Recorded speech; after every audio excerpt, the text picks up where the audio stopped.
आज मैं जिस हॉन्टेड स्टोरी के बारे में बताने जा रहा हूँ वो कुछ ज़्यादा ही खौफनाक है। दो दोस्त अपनी डिग्री कंप्लीट कर कर अपने गांव जाते हैं घूमने के लिए। बात है 2018 की।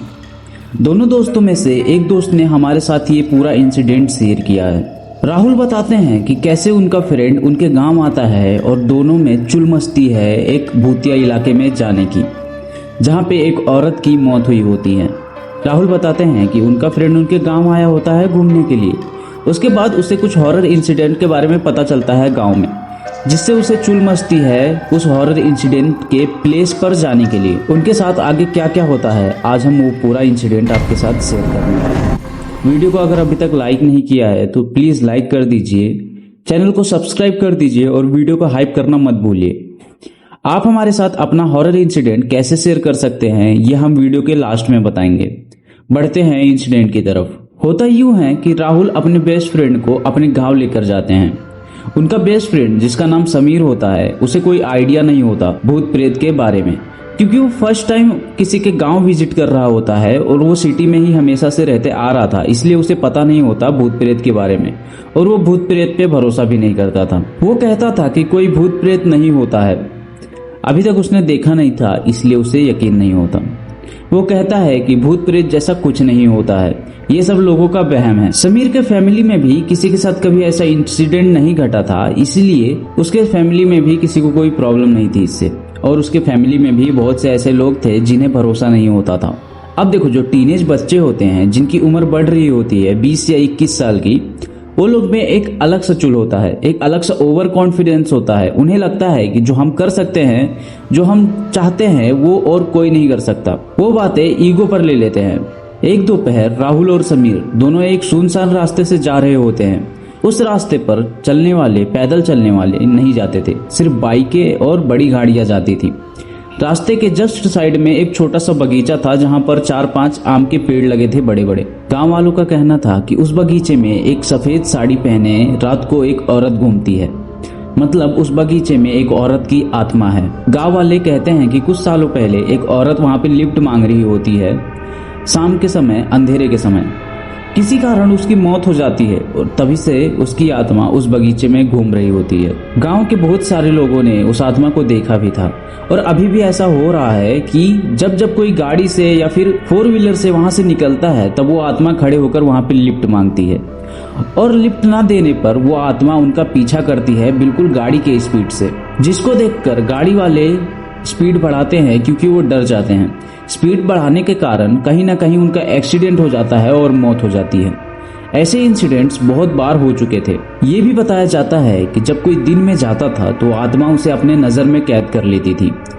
शाम के समय या फिर रात के समय जब वो आत्मा उसे फिर से देखती कहीं दूर भी, तो उसे पोजेस कर लेती थी। और ये जो चीजें होती हैं वो शाम के 7 बजे से लेकर रात के 1 बजे तक होती है। बताया जाता है कि जो आत्मा का एक्सीडेंट हुआ था तब वो तड़प तड़प कर मरी थी, मतलब 7 बजे, 7:30 बजे उसका एक्सीडेंट हुआ था और उसकी मौत 12:30-1 बजे हुई थी। तड़प तड़प के मरने की वजह से आत्मा और भी गुस्से में रहती है और भी चिड़चिड़ी रहती है, उसे लोगों से और भी ज्यादा नफरत हो गया है। गांव वाले बताते हैं कि औरत का हस्बैंड औरत को बहुत मारता था, जिसकी वजह से एक दिन वो तंग आकर घर से जा रही होती है। जाते जाते उसका रास्ते में एक्सीडेंट हो जाता है और मौत हो जाती है। तभी से उसकी आत्मा उस बगीचे में रहने लगती है। राहुल का फ्रेंड समीर वो सब चीजें ज्यादा करता था जो नॉर्मली पर्सन अवॉइड करता है, जिस चीज से लोगों को प्रॉब्लम हो सकती है, चोट दे सकती है, दुख दे सकती है।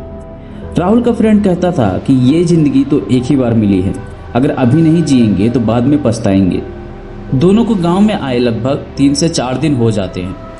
राहुल का फ्रेंड समीर बस ये सब बातें सुन रहा होता है तीसरों से। एक बार राहुल को चुल मचती है कि हम खुद जाएंगे और देखेंगे सच में आत्मा है या नहीं। राहुल ये बात सुनकर उसे मना करता है, बट वो नहीं मानता। वो कहता है कि तू फट्टू है। राहुल ये बात ईगो पे ले लेता है। राहुल मना करता है, फिर भी दोनों में बहस होती है। बहस होने के बाद फाइनली राहुल मान जाता है वहां पर जाने के लिए। क्योंकि राहुल भी शहर में रहता था, इसलिए वो 70% भूतों को नहीं मानता था, क्योंकि उसने अभी तक देखा नहीं था। इसलिए राहुल भी थोड़ा कॉन्फिडेंस में आ जाता है और वो भी वहां पर जाने के लिए रेडी हो जाता है। समीर कहता है कि हम उसी टाइम पर जाएंगे जब आत्मा वहां पर आती है, मतलब 7 बजे के बाद। समीर कहता है कि हम वहां जाएंगे, कुछ फोटोज लेंगे, कुछ वीडियो शूट करेंगे और सबको दिखाएंगे कि वहां पे कुछ नहीं है। हम लोग आराम से गए और अच्छे से वापस भी आ गए, बट ऐसा होने वाला नहीं था। उसने बताया कि मैंने समीर को बहुत रेजिस्ट किया, but at the end Sameer नहीं माना। अब राहुल समीर का बेस्ट फ्रेंड था, तो मजबूरन राहुल को भी जाना पड़ा, क्योंकि समीर उसके गांव आया था। अगर वो अकेला छोड़ देता और समीर को कुछ हो जाता तो प्रॉब्लम हो जाती। और ऊपर से वो दोनों बेस्ट फ्रेंड थे। उन दोनों की उम्र लगभग 20 से 21 साल की थी। ये वो उम्र होती है जब बंदा या फिर कोई भी पर्सन कोई भी बात ईगो पे ले लेता है। जब कोई उनसे कह देता है कि ये इम्पॉसिबल है या फिर ये तुम नहीं कर सकते, तब उनमें एक अलग सी चुल मच जाती है कि हाँ हम यही करेंगे। वो जिद्दी हो जाते हैं और बात दिल पे ले लेते हैं। अब एक डेट फिक्स होती है।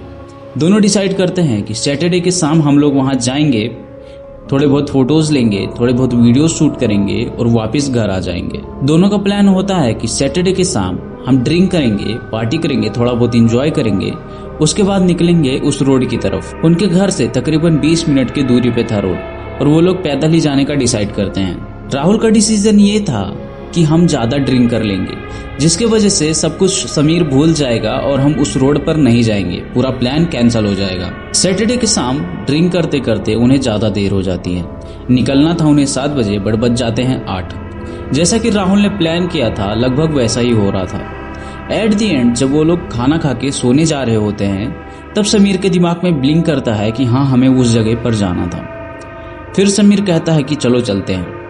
अब दोनों ने ज्यादा ड्रिंक किया था, इसलिए दोनों को कुछ चीजें याद भी नहीं रहती थी। समीर अपना फोन भूल जाता है ले जाना। सिर्फ राहुल अपना फोन लेकर जाता है जिसमें नेटवर्क नहीं रहते थे।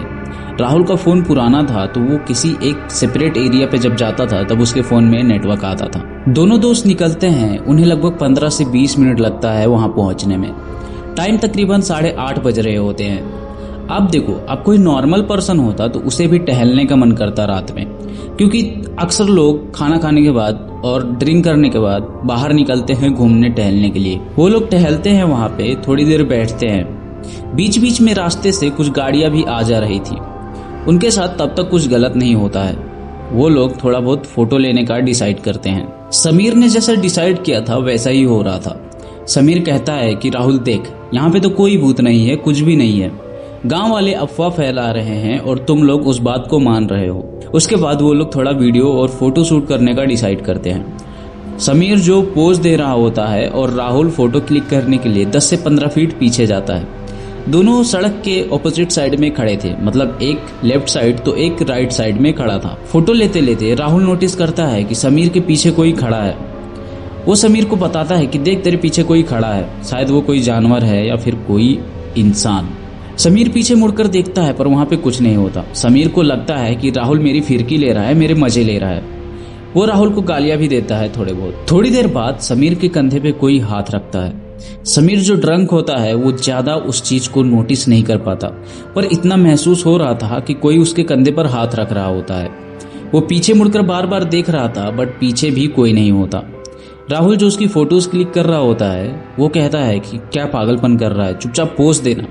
समीर उससे कहता है कि अरे हाँ पोज देता हूँ, क्योंकि समीर नहीं चाहता था कि हम लोग घर जाए, इसीलिए वो राहुल से नहीं बताता कि मेरे कंधे पे कोई हाथ रख रहा है। राहुल जो ड्रंक होता है फिर भी उसके अंदर कहीं न कहीं एक डर होता है कि हाँ ये इंसिडेंट, ये जो बातें हैं गांव वाले कहते हैं ये सच है। थोड़ी देर बाद समीर को भी ये रियलाइज होनी थी। समीर थोड़ा एग्रेसिव होता है, उसके अंदर और चुल मस्ती है बगीचे के अंदर जाने की। राहुल उसे मना करता है, बट समीर कहता है कि तू अगर नहीं आएगा तो मैं अकेले चला जाऊंगा। उसके बाद समीर और राहुल दोनों अंदर जाते हैं। राहुल जो पीछे से मतलब 5 से 10 फीट की दूरी से वीडियो बना रहा होता है और समीर आगे आगे चल रहा होता है। बगीचा ज्यादा बड़ा नहीं था और ना ही उसमें ज्यादा पेड़ थे। 5 से 6 पेड़ थे, आम के बड़े बड़े और छोटे छोटे पौधे थे। साफ साफ सब चीजें दिखाई देती थी। अचानक से समीर जमीन पर गिर जाता है। वो राहुल को गाली देते हुए कहता है कि तू मुझे धक्का क्यों दे रहा है, पर जब वो राहुल को मुड़कर देखता है तो राहुल थोड़ी दूरी पे होता है। राहुल कहता है कि तू पागल हो गया है, तुझे ज्यादा नशा चढ़ गया है। समीर कहता है कि मेरा पैर फिसल गया होगा इसलिए मैं गिर गया। वीडियो शूट करके दोनों वापस रोड पर आते हैं। समीर का कहना था कि 15 से 20 मिनट हम और एक्सप्लोर करेंगे, थोड़ी देर और रुकेंगे। ज्यादा देर नहीं बीतती है और उन्हें पीछे से किसी के चिल्लाने की आवाज आती है, किसी औरत की। वो लोग ये आवाज सुन के थोड़ा घबरा जाते हैं। अब वो उस टाइम पे बाइक वाले और कार वाले आ जा रहे होते हैं। समीर कहता है कि किसी के बाइक की हॉर्न होगी, क्योंकि बहुत से ऐसे लोग होते हैं, खासकर टीनेजर्स, जो बाइक में अलग अलग अजीब अजीब से हॉर्न लगाते हैं। समीर और राहुल को ये बात काफी अच्छे से पता थी, इसलिए राहुल भी कहता है कि हाँ, हो सकता है। फिर वो रोड के किनारे पर बैठे होते हैं। राहुल ने बताया कि दोनों बहुत बुरी तरह से डर चुके होते हैं। समीर से कहता है राहुल कि अब घर चलते हैं, बहुत टाइम हो गया है। पर समीर का वही स्टैंजा था, वो थोड़ी देर और रुकना चाहता था वहां पे। राहुल घर जाना चाहता था, पर समीर के वजह से वो जा नहीं पाता, क्योंकि अगर राहुल चला जाता तो समीर अकेले रह जाता। और राहुल को हाँ ये पता था कि यहाँ पर कोई ना कोई तो है, इसीलिए वो अकेले अगर छोड़ के जाता तो समीर के साथ कुछ ना कुछ दुर्घटना होती, इसलिए राहुल वहां पे रुकता है। समहाउ राहुल समीर को कन्विंस कर लेता है और दोनों घर जाने का डिसाइड करते हैं। जैसे जैसे वो जा रहे होते हैं वैसे वैसे वो नोटिस करते हैं कि उनके पीछे कोई तीसरा चल रहा है, और वो फुट स्टेप्स बहुत ही क्लियर होते हैं। पीछे मुड़कर देखने पर पीछे कोई नहीं होता। दोनों इतने ज्यादा ड्रंक होते हैं कि दोनों को कुछ समझ नहीं आता। थोड़ी देर और चलते हैं, थोड़ी देर और उन्हें ये फुट स्टेप्स सुनाई देती है। ऐसा कहा जाता है कि किसी भी पैरानॉर्मल एरिया में अगर कोई आपके पीछे चल रहा है, अगर आपको ऐसा लगे कि आपके पीछे कोई चल रहा है, तो पीछे मुड़कर नहीं देखना चाहिए। बट वो दोनों इतने नशे में होते हैं कि ये बात उनके दिमाग में होती ही नहीं। वो दोनों बार बार पीछे मुड़कर देख रहे थे। दोनों दोबारा चलना शुरू करते हैं, बट थोड़ी स्पीड के साथ। थोड़े आगे जाने के बाद उनके साथ एक भयानक इंसिडेंट होता है। दोनों के ऊपर कोई पत्थर फेंक रहा होता है। ज्यादा स्पीड में पत्थर नहीं थे तो उन्हें चोट भी ज्यादा नहीं लग रही थी। और जैसे वो लोग पीछे मुड़कर देखते हैं तो पीछे ना कोई घर होता है ना कोई पेड़ होता है, तो पत्थर आएंगे कहां से। जैसे तैसे दोनों घर पहुंचते हैं। घर पहुंचने के बाद दोनों में बातचीत होती है, थोड़ी बहुत बहस होती है। राहुल कहता है कि हमने गलती कर दी, वहां पे जाके हमें नहीं जाना चाहिए था, हमसे बहुत बड़ी गलती हो गई, बट अब कुछ फायदा नहीं होने वाला था, क्योंकि जो भी वहां पे एंटिटी रहती थी अब उसके दिमाग में वो दोनों बैठ गए थे। अब वो उनके घर तक आ जाती है। घर आकर राहुल अपने फोन चेक करता है। वो देखता है कि उसकी मम्मी के 15 से 20 मिस कॉल आए होते हैं। उनको लगता है कि राहुल किसी के घर पे गया होगा अपने दोस्तों के साथ, क्योंकि उसे ज्यादा दिन नहीं होते हैं शहर से आए हुए, तो उन्हें लगता है कि अपने फ्रेंड से मिलने गया होगा या फिर कहीं घूमने गया होगा। दोनों के दिमाग में बहुत सारी बातें चल रही होती हैं, बहुत सारे वहम चल रहे होते हैं। कुछ देर बाद बहुत तेजी से कोई दरवाजा नॉक करता है। दोनों घबरा जाते हैं, डर जाते हैं। दोनों दोस्त साथ में मिलकर दरवाजा ओपन करते हैं, बट दरवाजे पर कोई नहीं होता। टॉर्च लेकर दोनों घर के बाहर भी जाते हैं, घर का पूरा राउंड मारते हैं, पर वहां पर भी कोई नहीं होता। वो लोग घर में वापस आ जाते हैं। दोनों सोने की कोशिश कर रहे होते हैं। अचानक से इस बार कोई विंडो नॉक करता है। बार बार दरवाजा नॉक होना, बार बार विंडो नॉक होना, इसकी वजह से वो दोनों रात भर सो नहीं पाते। ऐसे ही रात भर फोन यूज करते हैं, जिससे सुबह हो जाती है। सुबह के 1-2 घंटे वो लोग नींद पूरी करते हैं, बट उनके शरीर में एक अलग सी कमजोरी हो जाती है। दोनों सुबह उठते हैं और दोनों को बहुत ज्यादा बुखार और बहुत ज्यादा वीकनेस महसूस होती है, और डर तो उनके अंदर उस रात से ही था। वो दोनों घबरा जाते हैं। उन्हें ऐसा लग रहा था दिन में भी कि हमारे आसपास कोई है। उसके बाद वो लोग सिटी वापस चले जाते हैं। समीर जो अपनी फैमिली के साथ रहता था और राहुल जो अपनी बुआ के साथ रहता था, दोनों का फ्लैट आमने सामने था। ये इंसिडेंट के बाद दोनों एक साथ ही रहा करते थे और एक साथ ही रात में सोते थे, क्योंकि रात में दोनों को डर लगता था अकेले सोने में। पर कहा गया है कि जब कोई आपके पीछे पड़ जाता है तो आप दुनिया के किसी भी कोने में चले जाओ, वो आपका पीछा नहीं छोड़ता। ऐसा ही होता है इन दोनों के साथ। वो आत्मा, वो एंटिटी इनके घर तक, इनके फ्लैट तक पहुंच जाती है, और रात को ऐसा उन्हें लग रहा था कि कोई अंदर से दरवाजा नॉक कर रहा है। बेसिकली बाहर से कोई अगर दरवाजा नॉक करेगा तो डोर ओपन करने पर पता चलता है, बट जब कोई अंदर से नॉक करता है तो अच्छे से महसूस होता है, अच्छे से फील होता है कि कोई दरवाजा अंदर से नॉक कर रहा है। और ऐसा ही हो रहा था इनके साथ भी। इनका दरवाजा और इनके बाथरूम का दरवाजा जो बेडरूम से अटैच था वो भी हिलता है। बार बार दरवाजा अपने आप ओपन हो जाता था, कुंडी लगाने के बाद भी। उनका शरीर ऐसे हो गया था कि जैसे उनके बॉडी से किसी ने पूरा खून चूस लिया हो। पूरी बॉडी पीली और वीकनेस से वो लोग ज्यादातर सो नहीं पाते थे। अब ये इंसिडेंट इनसे ज्यादा दिन छुप नहीं पाता। दोनों पेरेंट्स को बता देते हैं उनके पेरेंट्स, जिन्हें शक हो रहा था पहले से ही, क्योंकि उनका वीकनेस, उनकी जो कमजोरी थी वो दिन ब दिन और बढ़ रही थी। घर पे बताने के बाद उनके पेरेंट्स उनको एक अघोरी के पास लेकर जाते हैं और उनका इलाज शुरू होता है। वहाँ पे जो अघोरी, जो बाबा थे, वो बताते हैं कि जो वहाँ पे आत्मा थी, जिसका डेथ हुआ था, जो वहाँ पे औरत डेली घूमा करती थी, उसने इनको कोई हार्म नहीं पहुँचाया है। पर वहाँ पे जो दूसरी आत्माएं थी, जो खतरनाक एंटिटी, जो बुरी आत्माएं होती हैं, उन्होंने इन पर पोजेस किया है, जिसके बाद इनका इलाज शुरू हो जाता है और कुछ दिन बाद ये लोग ठीक भी हो जाते हैं। उसके बाद से सब कुछ ठीक हो जाता है। समीर भी ये बात मानने लगा था कि हाँ, आत्माएं होती हैं, भूत होते हैं। राहुल को तो पहले से ही ये सब बातें पता थी। पूरी दुनिया, पूरे अपने अर्थ पर हर जगह ऐसी एंटिटी होती है। डिपेंड करता है कि आप उस एरिया में किस समय जाते हो। सबका एक एरिया फिक्स होता है। आप अगर उनके टाइम पर जाओगे तो आपको जरूर पोजेस करेंगी।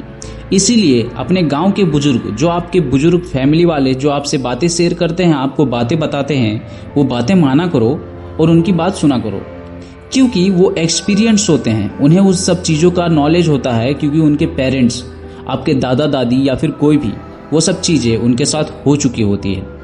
वीडियो अच्छी लगी हो तो वीडियो को लाइक करें, चैनल को सब्सक्राइब करें और आप अपना इंसिडेंट हमें डायरेक्टली मेल या फिर इंस्टाग्राम के थ्रू शेयर कर सकते हैं।